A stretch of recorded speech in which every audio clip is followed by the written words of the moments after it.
Olá, eu estou aqui com o professor Rudinei. Você poderia falar um pouco sobre você e o seu trabalho?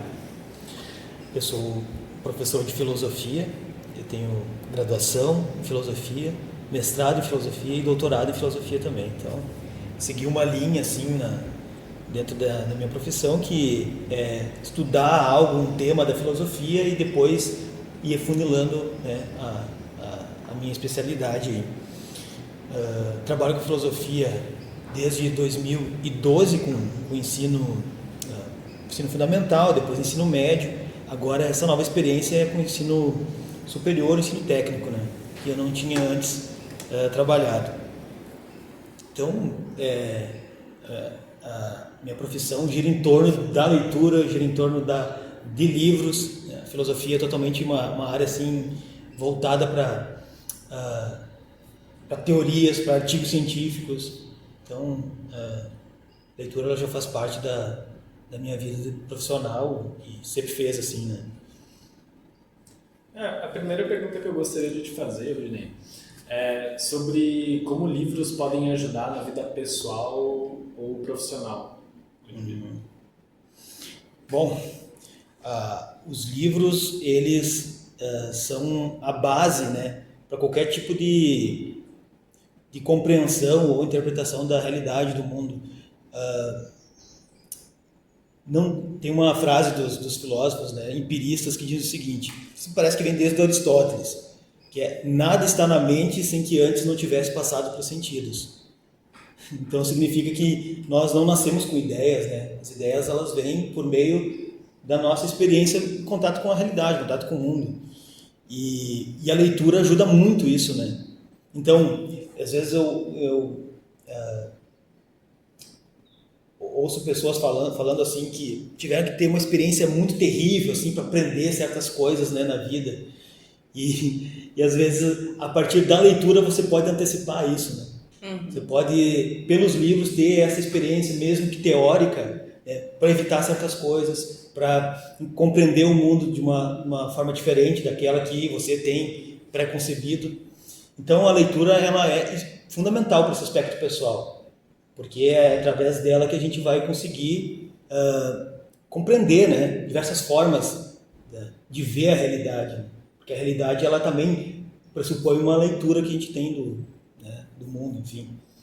E profissional, as ideias elas são a base daquilo que nós vamos depois, né, ensinar para os estudantes ou passar algumas informações. Então é dali que vem as ideias.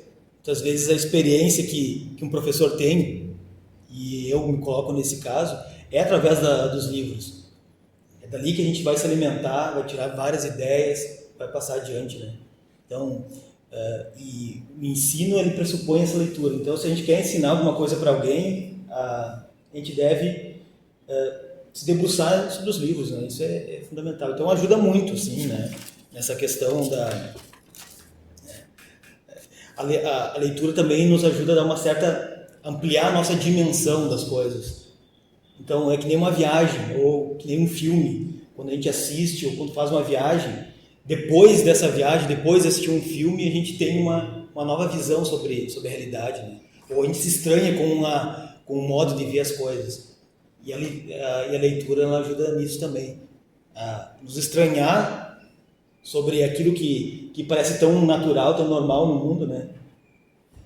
Então a leitura ela ajuda isso, ajuda a nos dar elementos para a gente poder interpretar e ver a realidade, eu acho, de uma forma diferente. Acho que a leitura ajuda para isso. Rudinei, com a tua fala, me veio à cabeça também que a leitura, tanto a leitura literária, né, quanto a leitura científica, filosófica, né, objetiva, e as pessoas tendem a separá-las, né, só que na verdade elas estão unidas, né, e elas têm tudo a ver com essa habilidade de resolver problemas ou de antecipar problemas, né? Numa história literária, a gente se vê diante de vários problemas que a gente não passou, mas que aquele personagem passou e vai resolver, e vai solucionar, e vai nos dar uma lição, né? Que a gente pode antecipar. E eu queria que tu falasse um pouquinho em relação à filosofia, a base teórica que tem por trás de uma história narrativa. Porque, na verdade, parece que a literatura, ela condensa a alma humana, né? Ela condensa os problemas humanos e a filosofia, ela amplia, né? Ela trabalha com aquilo. É com que a filosofia trabalha. Então, eu queria que tu dissesse um pouquinho sobre essa relação entre a leitura objetiva e a leitura de narrativas, né? De histórias. Elas se conversam, elas... Você colocou uma questão que é bem interessante, a relação entre filosofia e literatura. A literatura, ela nos permite visualizar melhor um fato, uma história, enquanto a filosofia, por vezes, ela peca na abstração. Isso. Então, muitas vezes, em contato com uma obra de filosofia, a pessoa tem um certo estranhamento, porque não parece tão claro. Você começa um parágrafo e, ao terminar aquele parágrafo, você parece que não entendeu aquilo que o autor está querendo dizer. Esse é o primeiro contato que tem... que qualquer um leigo ou alguém interessado em filosofia tem em relação a um texto filosófico, como, por exemplo, o texto de Kant, Russell. É muito complicado, parece que é uma matemática com palavras ali. E aí é a relação com a literatura, que é uma relação muito agradável, né? Porque a literatura já tem autores que fazem essa experiência, né? Escrevem filosofia, escrevem literatura. E aí muitos desses problemas filosóficos você encontra dentro daquela narrativa, daquela história. Então, por exemplo, o Sartre é um desses que vai fazer, Jean Paul Sartre, que é um filósofo do século XX, ele vai fazer justamente isso, né? Ele vai tentar, a partir da filosofia dele, escrever romances, né? Como A Náusea, O Idiota da Família, né? E a partir dali você vai encontrar os problemas que ele coloca de maneira tão abstrata nas obras de filosofia, você vai encontrar na literatura, né? Então, isso ajuda muito, né, na compreensão dos problemas. Às vezes uma obra de literatura, ela nos esclarece muito melhor um problema ético do que um tratado de filosofia. Então, por isso que são complementares, às vezes elas se ajudam, assim, tanto a literatura quanto a filosofia. Porque quando tu tá lendo uma obra literária, é mais fácil você se colocar naquela situação, do que na filosofia, que é algo muito mais técnico, assim, né? Tipo, quando tá acompanhando uma narrativa, de um personagem acontece uma situação assim, é mais fácil de tu perceber. E aí que entra o poder da abstração, que é uma coisa que eu comentei com o Fred, que eu queria que isso fosse falado com eles, porque, na verdade, a gente tem preguiça de imaginar, né? E isso é uma das coisas que nos deixa mais burros, né?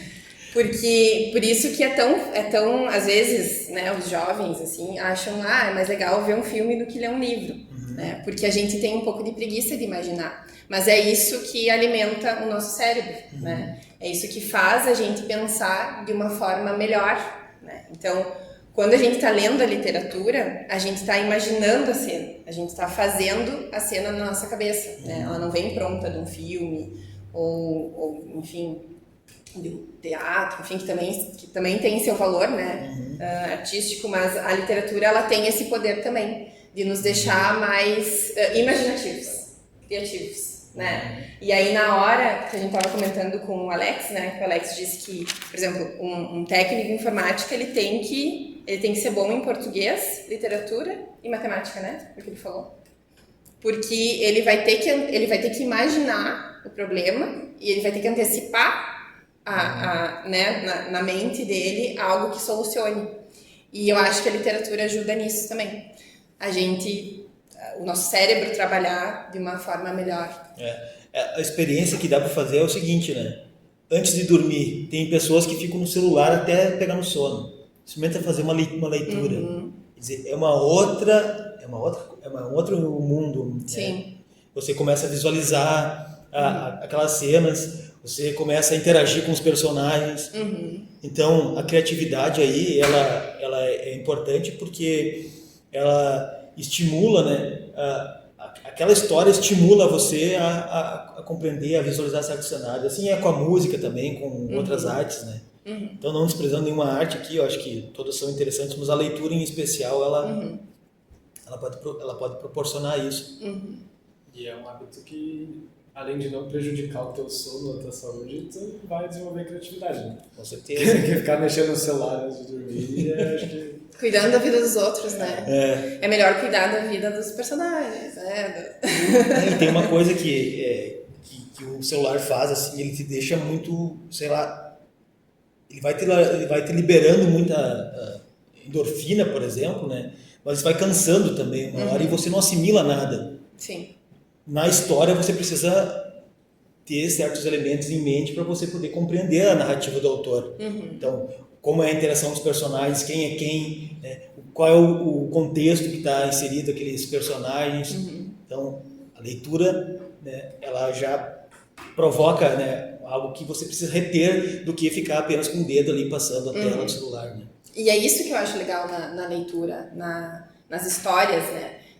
Eu comentei isso na fala do Matheus também, né? Essa capacidade que a gente tem depois de certo tempo, depois de ter lido algumas coisas, né? De relacionar aquele texto com aquele outro texto, né?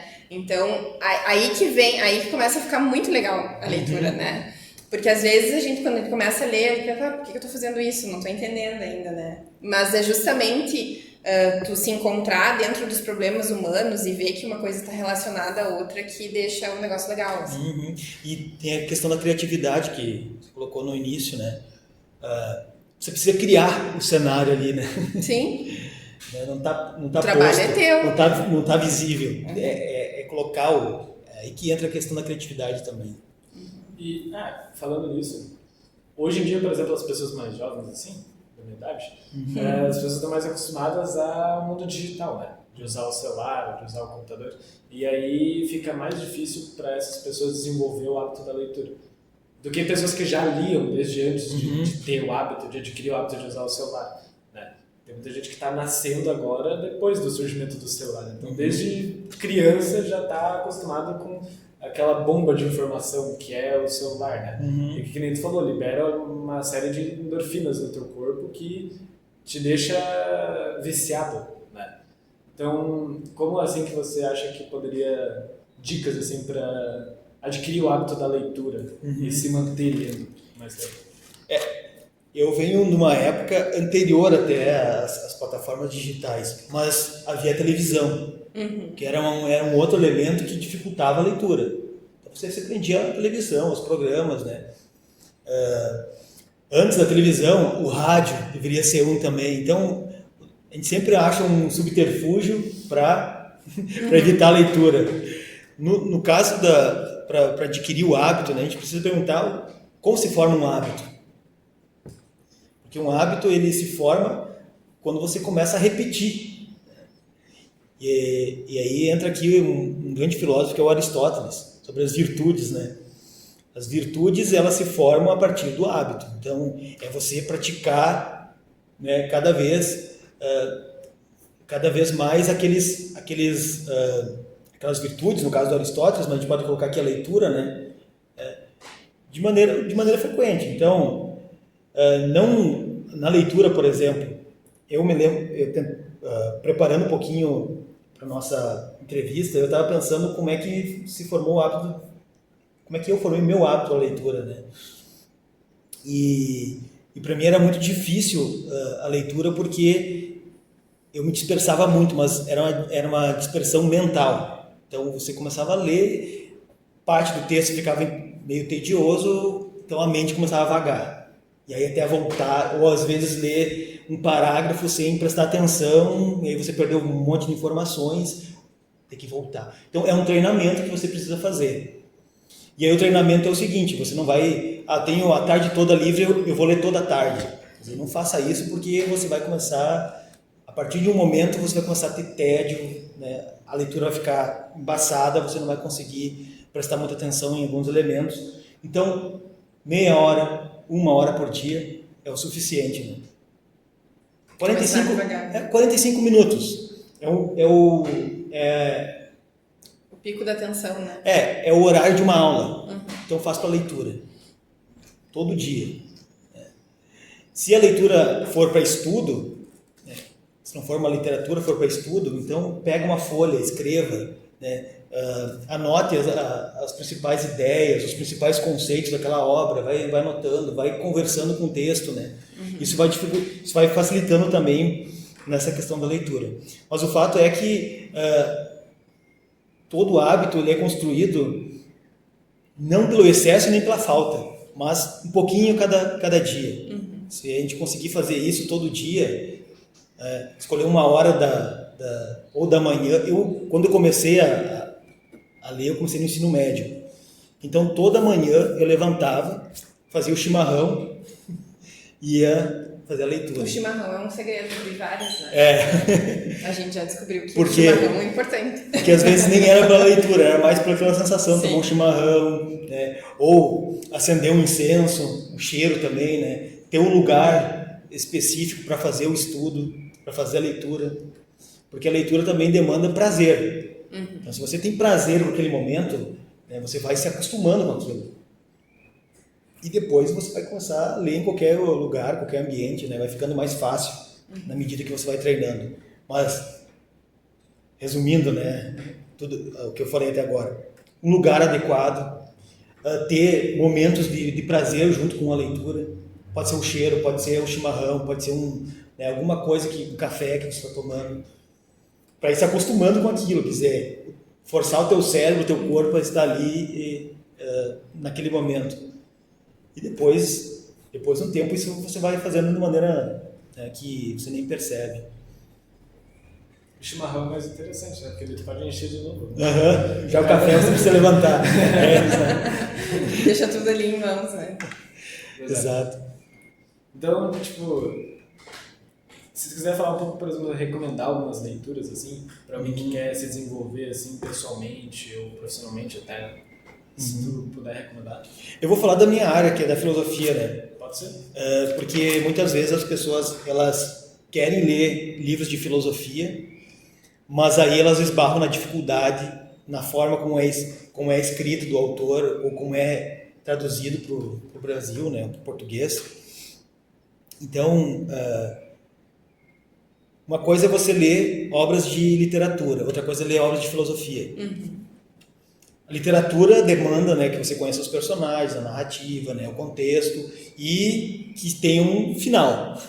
Já na filosofia não funciona tanto assim, né? Porque muitas vezes você precisa ter algum spoiler do que aquela obra trata para você poder entender melhor aquela obra. Então, eu vou recomendar algumas obras de introdução à filosofia, né? E uma é que eu trabalho mesmo na sala de aula, é um livro didático. Né? Tem vários livros didáticos de filosofia. São esses livros dos alunos, né? São manuais de filosofia. Um é do Silvio Galo, o nome é Filosofia e Experiência do Pensamento. E interessante essa obra do Silvio Galo porque ele trata de quase toda a história da filosofia e a partir de 5 unidades que tentam responder algumas perguntas. Então, a primeira unidade é, por exemplo, como pensamos. E aí o autor trata o que é filosofia, qual é que é a relação com outras formas de pensamento, que é, por exemplo, o pensamento religioso, o pensamento mitológico, o pensamento científico, o conhecimento artístico, quer dizer, como é que esses conhecimentos interagem. Então, o autor ele coloca, né, como é que nós pensamos. Daí a segunda unidade, o que somos. E aí o autor, então, ele propõe uma trajetória do ser humano que quer conhecer a si mesmo. E aí os autores vão entrando, Platão, Aristóteles, corpo e alma, a razão e o corpo, o que é a intuição, tudo isso vai entrando ali, os autores vão entrando para tentar responder essas perguntas.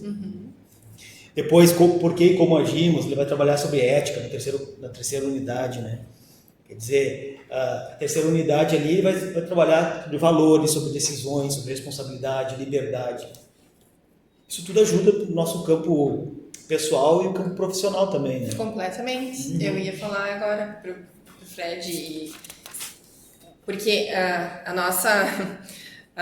o nosso movimento é achar que isso não tem nada a ver com a nossa vida, que conversa chata, Mas, na verdade, quando a gente começa a assumir o controle, e tem tudo a ver isso com o projeto, né?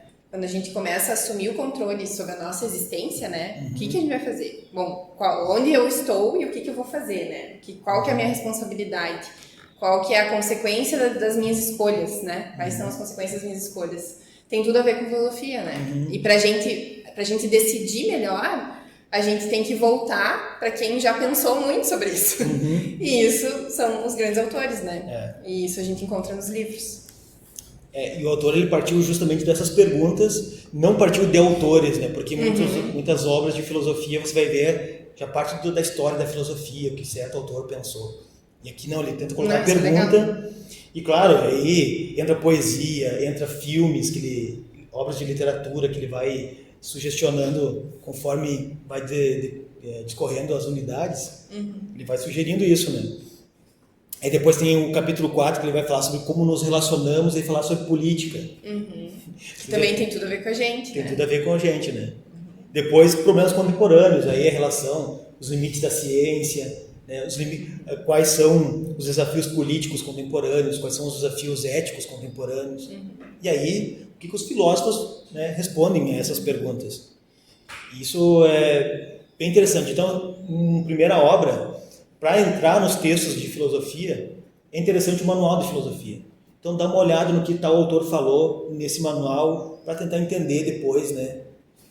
Porque se a gente for ler Platão, é um diálogo do Sócrates com os protagonistas, né? Mas pode parecer estranho no primeiro momento você ler assim, sem nenhuma base. E um livro didático te dá essa base, então, para entender um pouco o que Platão pensou, quem era Sócrates, né? Por que é essa forma de diálogo, né, que ele se comunica com os demais ali na obra. Ele vai ajudar um pouquinho a compreender. Depois tem outros, né, manuais assim, interessantes, né? Tem um outro manual que é da Maria Lúcia de Arruda Aranha e Maria Helena Pires Martins, que é o Filosofando, um livro também é um manual de filosofia. Ali ela já pega mais os campos da filosofia, antropologia, ética, política, estética, lógica. No livro daí ela vai colocando os autores que pensam essas questões. Isso me recorre algo das coisas que você falou do primeiro livro sobre o que vai falando nas unidades. Isso é algo mais pessoal mesmo, mas, por exemplo, ler livros como filosofia ou até narrativas que abordem esses temas, cara, é até meio terapêutico, né, cara? Para resolver problemas, assim, esse tipo de coisa. Porque, como foi falado antes, o livro, uma coisa que ele pode fazer, se você, não literalmente, mas é como se você adquirisse a experiência de algo sem ter a vivência daquilo, né? Tipo, tu não tem a experiência de fato, mas você já cria uma linha de pensamento sobre um tema que tu não viveu, né? E, por exemplo, o último livro que eu li sobre filosofia, que tu me indicou, inclusive, foi Ética Nicômaco, por exemplo. E lá é abordado todo tipo de virtude do ser humano, sobre relações, né, amizade, esse tipo de coisa. Então, um monte de problemas que a gente encontra na nossa vida hoje, assim, na escola, no trabalho, na forma como a gente se relaciona com as pessoas que a gente às vezes não tem a resposta, a gente encontra lendo. Com certeza. E existem outros autores, livros assim que podem ajudar a gente a compreender, né, a nossa situação, né, a nossa existência, propondo, né, desafios, propondo maneiras de viver que às vezes batem contra os pressupostos que a gente tem da vida, né? Então, às vezes a gente acha que viver é uma certa forma, né? Ou que viver bem é viver segundo certos valores. E a gente nunca questiona que, de repente, viver tem outras questões que envolvem, no caso da ética nicômaco. Ali o Aristóteles está falando sobre felicidade. Quer dizer, olha, a felicidade é uma prática. Como é que se pratica a felicidade? Através das virtudes. Quer dizer, não tem nada a ver com aquilo que a nossa situação contemporânea prega para a gente, que para a gente ter felicidade, ter sucesso, né, é um tipo só de questão que envolve, né, que é a questão econômica.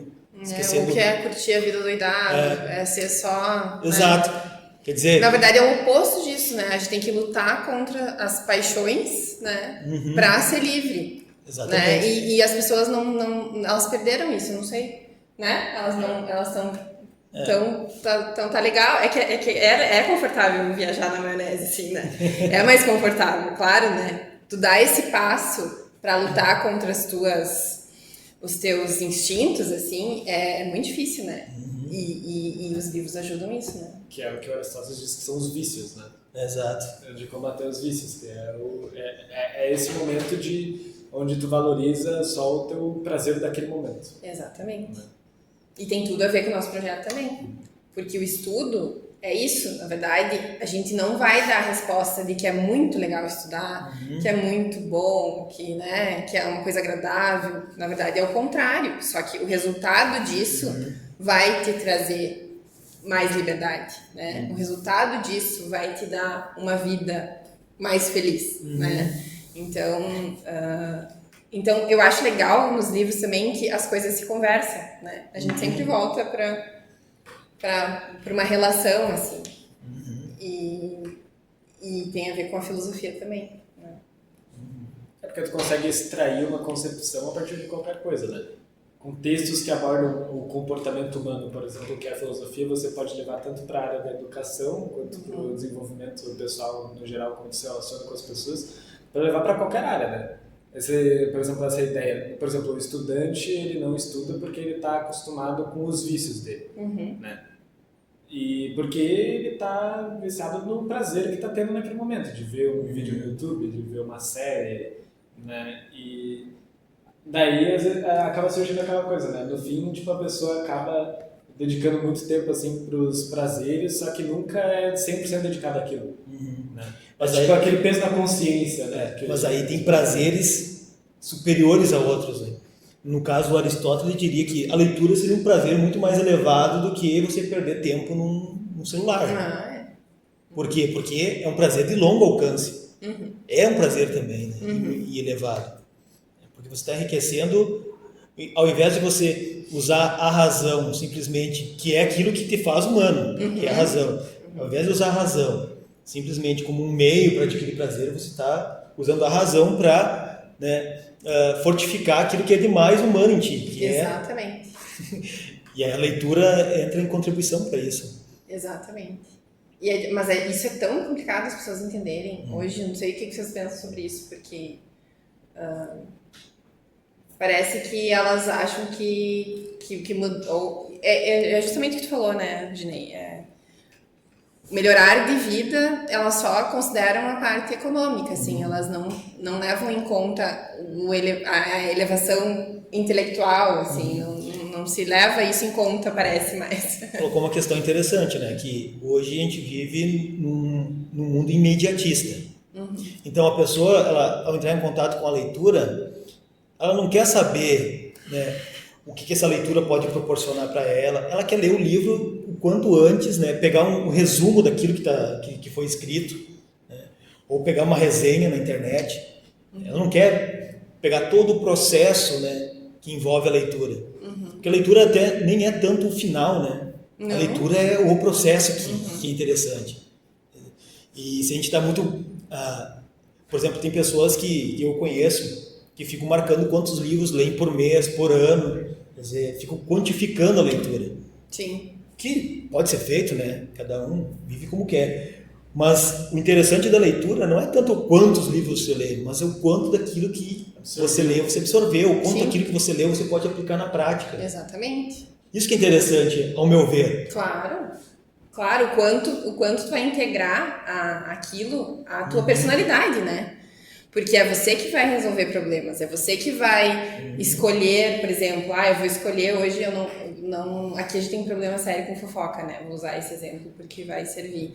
Não, por que eu não devo fazer isso, né? Então agora eu vou mudar a minha atitude diante de algo que me transformou por meio da leitura, né? Então as pessoas parecem que, não, é justamente isso, vamos fazer um ranking, assim, quem é que leu mais, mas aí entra naquilo que a gente também fala sobre a escola, né? Que a gente passa horas da nossa vida dentro de uma escola, né? E a gente sai dela sem lembrar de absolutamente nada, sem ter absorvido absolutamente nada. E assim acontece com a leitura pela leitura, assim, né? Se a gente não integra isso à nossa personalidade, tanto uma história narrativa quanto o que a gente aprendeu no colégio, né? A gente tá só se distraindo, né? Você tem informações, você não tem o conhecimento. A gente está estudando para ter o diploma no final e não para adquirir conhecimentos que você deveria adquirir, né, no processo. Tipo, a gente passa 14 anos da nossa vida na escola estudando. Até mais, né? Até mais, talvez. E daí a gente sai só pelo diploma, né? O tempo todo, enfim. Daí no final das contas a gente não sabe de nada, né? Do que a gente... Não, no fim das contas a gente... A gente vê muita coisa na escola, mas a gente não apreende muitas coisas. Exatamente. Aprender com 2E, né? Aprender é você... E a gente só aprende também quando a gente busca. Essa que é uma questão. Eu fui compreender isso depois que eu fiquei professor. Quer dizer, também passei toda, né, obtendo informação, estudando em véspera de prova, mas aí na hora que você vai dar aula, né, vai trabalhar com estudo, aí você tipo, eu tenho que saber isso, como é que eu faço para guardar essas informações para passar para alguém? E aí que entra a questão do estudo, que daí, na medida que você vai ensinar, você vai ter que recolher aquilo para ti, né? E aí sim que entra o estudo verdadeiro, que é a medida que você pega o livro, esse livro tem que saber, eu tenho que compreender esse livro para poder explicar. Aí você vai começar, aí que começa a ficar legal. É exatamente isso. E eu ainda tenho esperança que na escola aconteça isso, sabe? Que os alunos despertem, assim, mas é que é justamente isso, a gente passa... É uma liberdade, é individual isso, né? A busca é individual, a gente não tem como obrigar uma pessoa, não, tu tem que querer estudar agora. Não existe isso, né?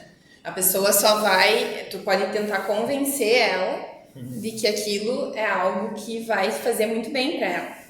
E só, né? Aí a pessoa tem que fazer a parte dela. E o estudante, ele tem que lidar com uma carga muito grande de informação. E aí, às vezes, aquilo que você gostaria de estudar, aquilo que você gostaria de aprofundar, acaba ficando em segundo plano, porque você tem que dar conta de uma demanda, né, que é exigida e tem as suas razões de ser, né, mas que às vezes atrapalha um pouco naquele que busca, aí que tá. Isso é um problema que me afeta, por exemplo. As matérias que eu mais tenho vontade de estudar e curiosidade são as que eu menos estudo. Que é justamente como eu tenho interesse nelas, eu sou um pouco melhor nelas por consequência, né? Tipo, a gente, geralmente, as coisas que a gente mais gosta, a gente gosta ou porque a gente é bom ou porque a gente fica bom por gostar, né? E aí, por causa disso, as matérias que eu menos estudo são as que eu realmente me interesso, né? Eu tenho que dedicar mais tempo estudando as que não são particularmente do meu interesse. Mas aí tem outra questão, tipo, do que você falou, é que tipo, a gente aprende quando a gente vai atrás. De certa forma, precisa de um pouquinho assim, de estudo autodidata, né? De você ir buscar atrás. E daí hoje é uma coisa que eu não lembro se foi você que falou ou outro professor, mas que o papel do professor hoje não é ensinar o aluno, ele está facilitando o caminho do aluno no estudo, né? Porque se o estudante ele apenas pensa que ele deve aprender por causa do professor, se ele não aprendeu é porque o professor é ruim, então ele não vai aprender a andar com as próprias pernas, né? Ele não vai conseguir captar o estudo direito, porque pensa, a gente tem uma matéria uma vez por semana. Isso é o suficiente para aprender ela? Por exemplo, se tu quer estudar filosofia, tu quer aprender filosofia, tu vai pegar a segunda-feira, vai dedicar 2 períodos do teu dia a estudar, e na segunda-feira da semana que vem tu vai saber 100% do que tu estudou e vai, né, se desenvolver dessa forma. Então acho que tem essa questão, né? De que o aluno ele espera que ele deve aprender por causa do desempenho do professor. É isso que a gente está tentando desmistificar nesse projeto também, né? Porque essa ideia da educação, a educação é um direito de todos, sim, né? Mas qual que é a minha parte nisso, né? Parece que alguém vai ter que vir entregar uma mochila no colo que vai entrar na minha cabeça direto, né? Só que não é assim. A pessoa tem que se dedicar fora da sala de aula, né? Qual é o objetivo da escola? É que o aluno aprenda. Qual é o objetivo do professor? É facilitar essa aprendizagem do aluno. Então, é claro, o professor ele é um mediador da aprendizagem, mas ele é também alguém que apresenta alguma coisa pro estudante. Olha, de repente isso você vai se interessar, de repente isso você vai gostar. É como se fosse um cardápio. Dizer, olha, eu como professor de filosofia tenho um cardápio daquilo que eu sei e daquilo que eu poderia apresentar para um estudante que está interessado em filosofia. Agora, ao apresentar isso, tem práticas que o estudante não vai gostar de experimentar, não vai nem experimentar, não vai ter interesse. Sim. Uns vão devorar todo o cardápio. Então, o professor, ele é esse mediador, é esse também que apresenta, né? Sim. Então, é facilitar a aprendizagem. Então, quem coloca toda a expectativa da sua aprendizagem em alguém, está fadado a não aprender nada, porque a gente aprende na medida, a gente aprende quando a gente busca e a gente procura o professor para facilitar aquilo que a gente está buscando para compreender melhor, para ficar mais palatável. Exatamente. Então, às vezes, a gente aprende errado também, né? A gente espera e o formato da escola, muitas vezes, dá a impressão que é isso, né? Todas as classes voltadas para o quadro, o professor se apresenta na frente. Né? Então, eu estar na sala, aprendendo com o professor, né? Não é o suficiente. Aí tem a nota, que é o único interesse. Eu vou dizer assim, como observadora, né? Tu falasse do objetivo da escola, que é a aprendizagem, né? Do professor, que é facilitar isso, e o do aluno, né? E onde que fica o objetivo do aluno? Porque eles não enxergam o objetivo deles. Eu costumo brincar com um estudante, né? Diz, olha, vir para a escola não te faz estudante, assim como ir para a igreja não te faz santo. Exatamente. O que vai te fazer um ou outro é a prática. Exatamente. Então, qual é a prática? É estudar individual, ou em grupo, mas estudar. É pegar aqueles textos que o professor dá em aula, ler e vir para a sala de aula para tirar dúvida, para debater. Esse seria aquilo que cumpriria com o objetivo da educação. Exato. Mas aí é que a gente vai cair numa outra questão que a gente já falou. Olha, há uma gama de informações que o aluno tem que dar conta e muitas vezes aqueles textos, aquelas disciplinas que às vezes você gostaria de estudar mais, mas você não estuda porque ela tem uma carga mínima, né, de horas para você cumprir. Então você vai acabando deixando de lado e se dedicando a outras coisas porque é muita informação. Acontece isso também, né? Acontece. Mas o que eu observo também é que eles são presos à nota, né? A passar de ano. É o único interesse, é o único alcance, né, do olhar do estudante de hoje, assim, né, do estudante médio. Estou falando das exceções. A exceção vai confirmar a regra, né? Mas eles só enxergam a nota. Tanto que aqui se cristalizou o 6 é 10, né? Tirou 6, é 10, tá tudo certo, vamos lá, né? Passamos. Mas a gente pode pensar, é culpa do estudante pensar assim, porque toda a estrutura escolar diz respeito a isso. Você está no primeiro ano, você passa para o segundo. O objetivo do segundo é passar para o terceiro. E assim, o objetivo do ensino médio é passar para a faculdade. E assim, consequentemente, né? Eles se tornaram especialistas nisso, aí, em passar de ano. Aí você começa a pegar a lógica. Bom, a lógica é o seguinte, eu estou no segundo ano do ensino médio. Bom, não é para ficar aqui, né? Sim. É para passar para o outro. Então, o que eu tenho que fazer para passar para o outro? É estudar para as provas, tirar a nota mínima possível para eu poder passar para o outro. E assim vai. Então, a lógica não é você aproveitar o processo, é passar para o outro. Só que chega uma hora que vai acontecer o quê? Qual é a finalidade de tudo isso, né? Vai acontecer o que aconteceu com o meu depoimento, né? Apesar de ter notas muito boas, eu não parece que eu não passei por ali. Eu estava tão distraída que eu não absorvia, assim. Eu acho que a maioria, assim, né? É assim, tem coisas que a gente apenas tem a informação, mas a gente não tem o conhecimento. E eu acho que o objetivo, muitas vezes, de uma aula nem é tanto aprender tudo que a aula proporciona, né? Mas é ter uma informação para que quando eu puder, vou procurar isso, entender melhor essa questão. Então, isso aconteceu comigo também, acho que vai acontecer com o Fred, e o sistema, até que continuar assim, os estudantes vão estudar para passar para alguma coisa. E aí é uma pergunta que eu não sei se vai conseguir responder, né? Porque não é tão fácil. Se for considerar isso em consideração, que mudança tu acha que seria possível para fazer com que a escola, o objetivo da escola deixasse de ser o passar de ano e o processo?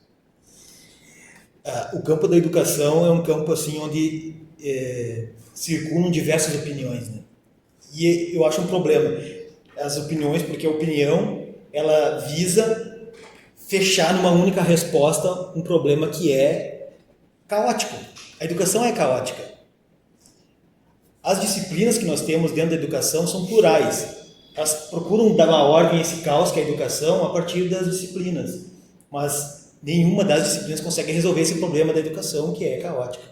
E eu veria a educação, e aí uma coisa assim, das minhas leituras do Félix Guattari, do Deleuze, tem uma obra que é chamada Caosmose, onde as coisas poderiam ser mais caóticas do que muito essa coisa seriada, essa coisa assim da educação. Às vezes o aluno viria para o campus, teria as disciplinas, teria uma certa liberdade para escolher as disciplinas, teria uma liberdade para escolher certas coisas que ele está mais afim de estudar. Ser mais caótico, porque a gente está muito preso numa questão assim, tem que ser assim, tantas horas de tal curso. De repente, um estudante passou ali, vendo a vida toda, uma disciplina que ele não estava muito afim e perdeu a possibilidade de aprofundar aquilo que ele... Porque uma hora ou outra vai aparecer essas questões também, de matemática, de física, de química. Hoje, por exemplo, eu estaria disposto a estudar química, física. Na época do ensino médio, eu não curtia muito, gostava mais de literatura, enfim, né? Então, eu acho... A resposta não é simples, né? Mas a resposta seria um pouco mais caótico. E isso agora... lidar com o caos. E agora eu lembrei de outra coisa que a gente também fala no projeto, que tem a ver com as nossas habilidades pessoais, né? Uhum. Nós somos pessoas diferentes, a gente tem habilidades diferentes, a gente tem vocações diferentes, né? Então, talvez esse cenário mais caótico de que o estudante tenha que escolher já leve ele a se conhecer melhor. Uhum. Porque isso também não acontece, né? Parece que eles terceirizam isso também, sabe? Eu não vou pensar em mim, eu não vou pensar nas minhas inclinações, eu não vou... O que é mais natural para mim, qual que é a minha tendência de me desenvolver melhor como profissional. Eles também não pensam nisso, também não gostam de pensar muito nisso. Mas aí deveriam também pensar. E isso é também um dos fatores que causa tanto desespero nos nossos estudantes hoje, né? Eles entram para ter um ensino de qualidade, né? Mas eles têm que participar das disciplinas técnicas. E vários não se adaptam, né? Não combinam com as disciplinas, né? Então, isso tem a ver também com a tua fala. Uma liberdade maior de escolha, pelo menos no ensino médio, né? Que eles têm uma maturidade um pouco maior, seria interessante. Porque aprender é uma questão assim, não significa que você está na sala de aula e está aprendendo, né? A gente aprende com a vida, com os desafios, com as situações. Então, é claro, vai ter situações que você vai precisar um professor, um mediador ali para você facilitar a tua aprendizagem. E é nessa hora que aparece o professor. Mas muitas vezes o professor é colocado como algo, né, imposto, dizer, olha, a partir do professor você vai aprender. O professor ele apenas pode te facilitar naquela situação. Existem escolas que trabalham com isso, né? A escola da Ponte trabalha com isso, então os alunos não tem as séries, né? A cooperação, a solidariedade ali, né? Que vão ajudar os alunos a entender melhor. Com projetos, né? Trabalham com projetos. Dizer, e não tão preocupados com o fim, mas sim com o processo, e desgustando, né, o aprendizado. Claro que isso demandaria, né, tempo, demandaria também... Ainda mais pelo tamanho do Brasil, né, do jeito que é um país... Mas a solução não é fácil. Toda opinião que visa restringir a um ponto só, ela se torna dogmática. Então não há uma resposta simples, né? E a educação ela tem que trabalhar com isso, né? Essa diversidade, enfim, ruim sem ela, pior sem ela. Sim. Então a educação ela faz parte, assim, né? A educação formal que a gente está falando aqui, né? Ela faz parte, assim, parece que se uma geração deixasse de ter esse estudo formal, né, a próxima geração ia morrer de fome. Então há uma necessidade também dessa educação formal e não cabe a gente acabar com ela sem aprimorar, acredito, né? Mas poderia ser diferente, poderia ser, né, de outras formas, ser mais leve o aprendizado, né? Acho que mas não tem uma resposta pronta assim, né, para isso. Então, eu acho que dá pra gente voltar para a literatura. Pode ser. E te fazer uma pergunta. Porque quanto mais a gente lê, mais vocabulário a gente adquire. Né? E ter um vocabulário maior significa ter uma capacidade de pensar melhor, uma capacidade de pensamento. Tem uma frase do Ludwig Wittgenstein, que ele diz o seguinte: os limites da minha linguagem denotam os limites do meu mundo. Então, há uma profunda relação entre linguagem, leitura e compreensão de mundo, né? A linguagem ela é essencial para entender certas situações que você está vivendo, que sem um arcabouço de conceitual, você não entenderia direito aquelas questões. Sabe quando você está com uma emoção e você não sabe identificar essa emoção? É porque te falta uma linguagem emocional, falam isso, né? Falta uma linguagem emocional. Você sabe que está sentindo aquilo, mas você não tem palavras para expressar aquilo que você está sentindo. E a mesma coisa com relação ao mundo, que está acontecendo contigo mesmo. Às vezes acontecem certas situações que você não tem uma certa linguagem para tentar compreender o que aconteceu. E aí entra essa questão toda que a literatura pode ajudar. Então, na literatura você tem contato com diversos personagens, situações, onde você pode se inserir também, conversar com os autores, né? E a partir daí você também ter uma certa compreensão daquilo que está acontecendo, né? Contigo mesmo e com o mundo. E a leitura, então, ela expande esse vocabulário, expande a nossa linguagem. E isso nos facilita, então, compreender melhor o mundo. Então, o que é o mundo? O mundo são os limites da minha linguagem. Exatamente. É isso aí. O que permite a gente conversar aqui é a nossa linguagem. Talvez eu não tivesse lido certos autores, não tivesse tido contato com uma literatura, minhas respostas poderiam ser piores. Se de repente eu tivesse ampliado muito mais a leitura daquilo que você me perguntou, teria respostas muito melhores. Então depende muito desses limites aí da linguagem. É isso aí. É o que a gente falou antes sobre o entendimento de felicidade, de liberdade, né? As pessoas não têm mais esse... Não faz mais parte do horizonte de... Quer dizer, não faz mais não, nunca fez, né?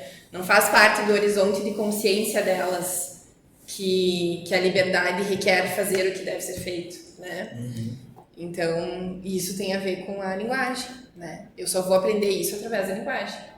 Então, eu acho que tem tudo a ver. Tem alguma coisa, tem uma relação também no livro do Orwell também, do 1984, que eu acho que um dos objetivos do Grande Irmão era reduzir a capacidade de linguagem também das pessoas, justamente para ter maior controle delas, né? Então, é claro, né, que quanto menos as pessoas se contentam com alguma coisa, é mais fácil controlar. Exato. Elas, né? E também acontece o seguinte, né? Que quando você experimenta certas coisas, a tendência é você colocar tudo aquilo que você viu a partir dos limites da tua linguagem. Tem um filme que é bem interessante, que é Os Deuses Devem Estar Loucos. É um filme de comédia, assim, é um povo aborígene na África e que aí vê um avião passar por eles, né? Quer dizer, como eles não compreendiam aquele fenômeno, o que eles poderiam dizer? Sim. Do avião. O avião é uma ave, né? Aí cai uma garrafa de Coca-Cola na tribo. E aí, para eles, aquela garrafa de Coca-Cola foi um presente dos deuses. Sim. Que aí eles alisavam o couro, batiam, né, a comida com aquela garrafa de Coca-Cola. Quer dizer, como eles não tinham uma amplitude daquela linguagem, eles reduziram os fenômenos à linguagem que eles conheciam. Sim, é o famoso fontes minha cabeça, né? Também. E aí tem uma questão histórica, que agora que tu falou do livro do Orwell, me lembrou que isso é história, pura história, né? Mas, por exemplo, no regime nazista, uma das metodologias que eles usam, porque era um regime totalitário, né? Um regime fascista. Então, um dos interesses deles para controlar o povo, porque eles querem acabar com a individualidade, né? É tudo um aglomerado de pessoas, o que importa é o conjunto, né? E o nacionalismo é meio que isso. E os métodos para que eles faziam isso era a redução da linguagem do indivíduo. Eles se comunicavam, os livros didáticos se tornavam cada vez mais simples, se passavam a ser textos curtos. O vocabulário que era utilizado era muito infantilizado, mesmo para pessoas adultas. Então eles foram reduzindo de todas as formas a amplitude de vocabulário e de linguagens possíveis para a população. E isso era uma das estratégias para acabar com a individualidade e reduzir o conhecimento da população. Porque uma das características principais do fascismo é a rejeição da evolução, da ciência do futuro, do presente. Porque meio que quando eles tinham o pensamento de que aquela nação era suprema, eles também traziam de volta os antigos costumes, o tradicionalismo daquela nação. Então eles começavam a cultuar muito mais as coisas antigas e destruir as novas, né? E aí tem outro link que tu pode fazer com o fascismo, que é algo do fascismo italiano. Se tu lê o Manifesto Futurista do Mussolini, ele diz que a coisa mais importante de fazer é queimar as bibliotecas, queimar os livros, que essa é a melhor forma de você destruir toda uma concepção de nação e construir algo do zero, destruindo a cultura e a linguagem. Então isso é uma coisa histórica que aconteceu, né? Sobre a linguagem na formação do ser humano, né? Do intelecto, da capacidade de comunicação, da capacidade de questionamento. É isso aí. É justamente porque a gente tende a pensar que não se falou nada de bom no passado, né? Mas, na verdade, a gente tem uma herança gigantesca, né? Sobre o ser humano, né? Nos livros antigos, então. E isso também parece que tá esquecido, né? Justamente essa linguagem infantilizada tá dando muito certo, assim, na nossa sociedade, porque as pessoas não querem ter um pouco mais de esforço, assim, para se elevar, né? A gente está vendo uma geração que trocou o livro por um pensamento muito binário. Então as coisas não funcionam de maneira binária, né? Algumas coisas não funcionam, pelo menos, né? Mas a tendência é reduzir tudo com o sim ou não, né? O 1 ou 0. E o cérebro vai se adaptando. E esse que é um grande problema, quando o cérebro começa a se adaptar a um modelo de sobrevivência, né?